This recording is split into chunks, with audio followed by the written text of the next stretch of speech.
చాలామంది ఓటర్ని ఓటు మీ ఆయుధం వినియోగించుకోండి అని చెప్పేసి అంటున్నారు. మంచిదే, చాలామంది వినియోగించుకుంటున్నారు. ఒక మంచి నాయకుడిని ఎంచుకోండి అని అంటున్నారు.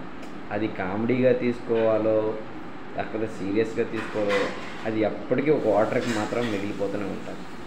ఎందుకంటారా, ఓటేసిన ముందు మనం ఆలోచిస్తాం, మంచి నాయకుడు కావచ్చు లేదా మ్యాక్సిమం ఆలోచిస్తాం. కానీ ఓటేసాక ఖచ్చితంగా ఏ నాయకుడిని తీసుకున్నా, ఎంత గొప్ప వ్యక్తిని తీసుకున్నా ఖచ్చితంగా వాళ్ళు కొన్ని ప్రలోభాలకు లొంగి జనానికి అన్యాయం చేయడం అనేది జరుగుతూనే ఉంటారు.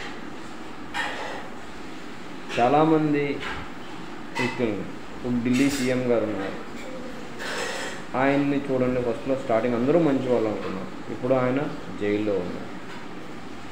ఒకప్పుడు మన ఎక్స్ సీఎం కానివ్వండి, మొన్నటి వరకు చేసినటువంటి సీఎం కానివ్వండి, అందరూ జైలుకి వెళ్ళి వస్తున్నటువంటి వ్యక్తులే. అంటే వీళ్ళు తప్పులు అంటే చాలామంది నాయకులు తప్పులు చేసినా కొన్ని బయట పడక వాళ్ళు ఆ టైంలో జైలుకి వెళ్ళకపోవచ్చు. కొంతమంది బయటపడ్డాక జైలుకి వెళ్ళడం జరుగుతుంది.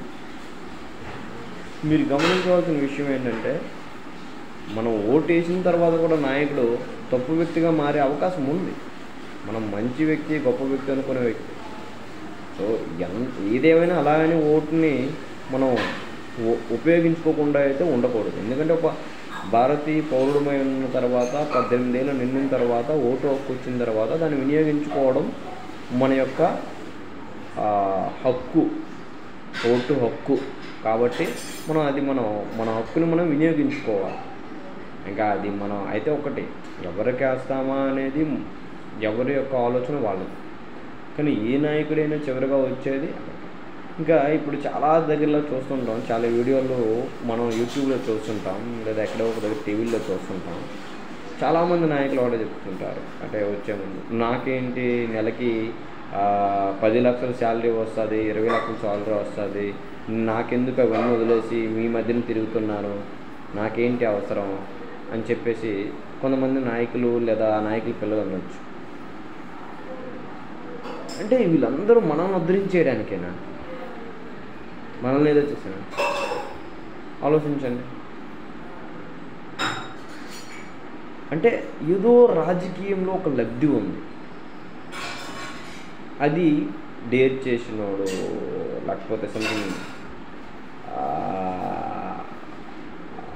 వారసత్వంతో రావాలని కానీ ఇలాంటి ఆలోచనతో వచ్చేటటువంటి రాజకీయాలే తప్ప జనాన్ని మంచి చేయాలని. ఇప్పుడు నా జోబులో 10 రూపాయలు ఉందనుకోండి, ఆ 10 రూపాయలు నా జోబులోని తీస్తే నా డబ్బులు అవుతాయి. ఈ పథకాలని లేకపోతే ఇంకోటి వగైరా అని ఇస్తున్నామంటే అది ఖచ్చితంగా ఎవరిది? ఎవరు తీసుకొచ్చిన డబ్బుని ఎవరు మంచి చేసేస్తారు? ఎవరు జోబులోంచి ఎవరు తీయు. అది మీరైనా కావచ్చు, నేనైనా కావచ్చు, ఒక పొలిటికల్ లీడర్ అయినా కావచ్చు.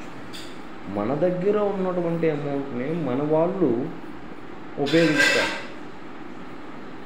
కానీ ఖచ్చితంగా ఏమవుతుంది, ఒకడు లబ్ధి పొందుతున్నాడంటే ఇంకొకడు లబ్ధి పొందకుండా ఉండే అవకాశం కూడా ఉంటుంది. అది ఖచ్చితంగా జరిగేటటువంటి విషయం. ఇంకొక వ్యక్తి అంటాడు, నాకేంటి అవసరం, నేనేదో ఇంకో పని చేసుకుంటే అమౌంట్ వస్తుంది, నేను ఎందుకు వచ్చి మీ మధ్యలో ఎండలో వానలో తిరుగుతున్నాను. ఒక వ్యక్తి తన లబ్ధిని, తన యొక్క స్వార్థాన్ని ఆలోచించకుండా ఏ పని కూడా చేయరు. అంటే అది పవర్ కోసం కావచ్చు, డబ్బు కోసం కావచ్చు, ఇంకో దానికోసం కావచ్చు. అయితే మనం చివరిగా ఆలోచించవలసిన విషయం ఏంటంటే, చాలామంది సింపుల్గా వాటర్ అమ్ముడుపోతున్నారని, లేకపోతే వాటర్ మాత్రం మంచి వ్యక్తిని ఎంచుకోవాలి. ఎవరు మంచి వ్యక్తి? నీకు నువ్వే మంచి వ్యక్తి, నాకు నేనే మంచి వ్యక్తి. అవకాశం వస్తే అందరం అక్కడికే వస్తాం. ఇది ఎవరిని తప్పుగా ఊహించింది కాదు. అంటే చాలామంది సింపుల్గా వాటర్ నేను కానీ లేకపోతే ఇంకోటి కానీ మంచి వ్యక్తిని ఎంచుకోండి సింపుల్గా చెప్పేయడం చాలా ఈజీ. ఎంచుకున్న తర్వాత మారే వ్యక్తులు ఉంటున్నారు. Thank you.